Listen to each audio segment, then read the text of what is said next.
ми е познат. Няма нищо чуждо за мен. Господин Владимиров, как Левски стана шампион? Какви бяха най-големите трудности по този път, защото изминаха 17 години от последната титла на Левски, не само през този сезон, но през всичките години.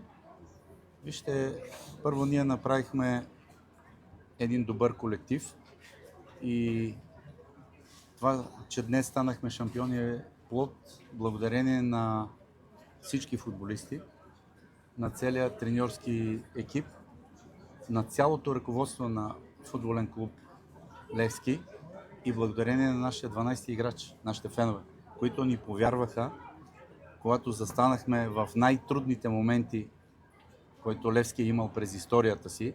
Вие знаете, че Левски беше на крачка от фалита. Мисля, че накрая вие виждате, така събрахме плодовете, които дълго време чакахме.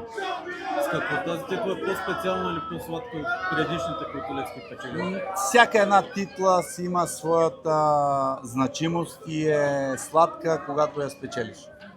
Не мога да ги разгранича. Всяка една шампионска титла е сладка.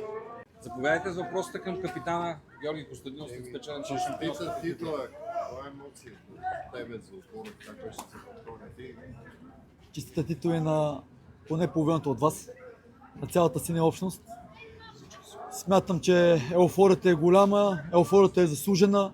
Минахме през много тежки изпитания. Преди година и половина Левски бе един отбор разделен от проблеми, един разделен отбор. Днес видях пълен стадион, видях много деца, усетих любов, усетих подкрепа, усетих обединение. Това е най-голямата награда, по-голяма награда дори от тази титла, която спечелих. Беше най-трудният момент в това първенство. За мен най-трудният и най-ключов момент бе преди началото на първенството, а именно мачовете с Бершева.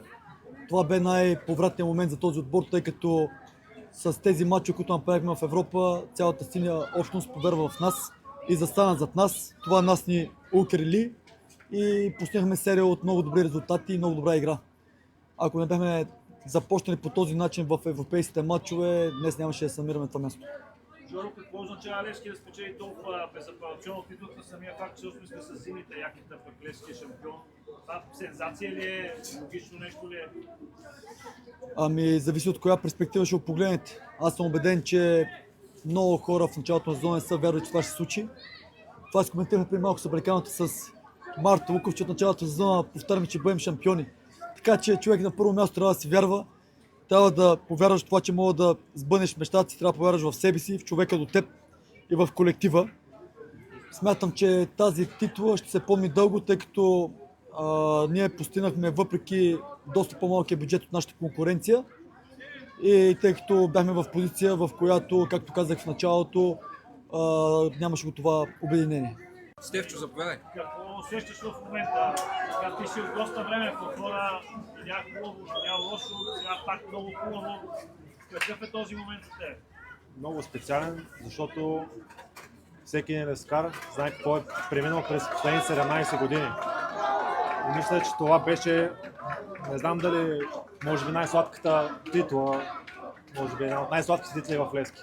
В такова състояние, в което беше клуба, къде тръгнахме и къде сме в момента.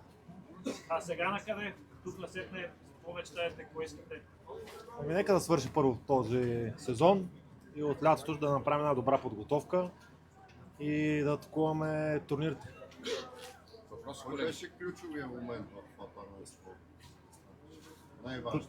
Най-важният момент беше първо колектива в нашия отбор. Той беше на първо място, нямаше нито един футболист да се позволи да бъде над другия.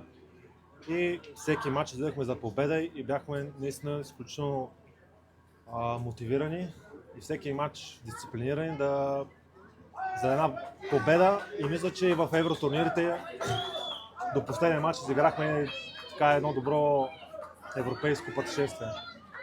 Кристиан, честита титла. Ти си един от лидерите на този отбор. Как така българите и по-опитните най-вече от вас успяхте да обясните на чужденците какво е Левски, за да играят с сърце и душа във всеки един мач за този отбор? В Събрекалните сме събрани едни изключителни футболисти, момчета. Ние сме едно изключително ядро, абсолютно всеки допълва с неговото присъствие по един или друг начин.